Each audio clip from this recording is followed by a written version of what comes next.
Hello everyone, welcome to my mini blog. আজ আমরা বেরিয়ে পড়েছি লখনউয়ের উদ্দেশ্যে। কি করতে যাচ্ছি সেটা আমি পরের ভিডিওতে দেব। তো আমাদের ট্রেন ছিল কলকাতা স্টেশন থেকে এবং টাইম ছিল 11:45 সো তাই জন্যই আমরা ঠিক টাইম মতো আগে থেকেই বেরিয়ে গেছিলাম এবং কলকাতা স্টেশনে পৌঁছেও গেছি। আমি এর আগে যতবারই কলকাতার বাইরে গেছিলাম সেগুলো সবই হাওড়া স্টেশন থেকে ট্রেন ছিল, বাট এইবারটা ছিল কলকাতা স্টেশন থেকে। সেটা আমার জন্য ফার্স্ট টাইম কলকাতা স্টেশন থেকে আমি জার্নি করব। আমাদের কলকাতা টু জম্মু তাওয়াই এক্সপ্রেস ছিল এবং B4-এ পড়েছিল। আমরা ঠিক সময় মতো উঠে গেছিলাম ট্রেনে এবং সিটও খুঁজে সেখানে বসেও পড়েছিলাম।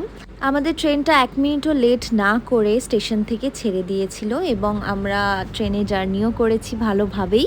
লখনউতে আমরা ঘুরতে যাচ্ছি না, যাচ্ছি একটা বিশেষ কারণে। কারণটা আমি নেক্সট ভিডিওতে অবশ্যই বলবো, সঙ্গে থেকেও সেটা দেখার জন্য এবং জানার জন্য। এবং বাড়ি থেকে খাবার আমরা ক্যারি করেই গেছিলাম, কেননা বাইরের খাবার খুব একটা ভালো হয় না শরীরের জন্য। ট্রেনে যেতে যেতে কখন সময় কেটে গেল এবং সকাল হয়ে গেল বুঝতেই পারিনি এবং আমরা ট্রেন থেকে নেমেও পড়েছি লখনউ স্টেশনে, যেটাকে আমরা হিস্টোরিক্যাল প্লেস হিসেবেই চিনি। এবং স্টেশনটি দেখতে ঠিক এরকম।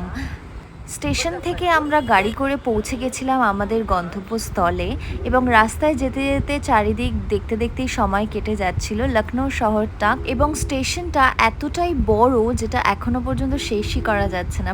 আমরা ছোটবেলা থেকে ইতিহাসে পড়ে এসেছিলাম সুলতানদের গল্প। বাইরের দৃশ্য দেখতে দেখতে আমরা পৌঁছে গেছিলাম হোটেলে। অনেকটাই বেলা হয়ে গেছিল এবং ভীষণ জোরে খিদেও পেয়েছিল, তাই জন্যই আমরা লাঞ্চ সেরে নিয়েছিলাম। তো নেক্সট পার্ট পরের ভিডিওতে। বাই।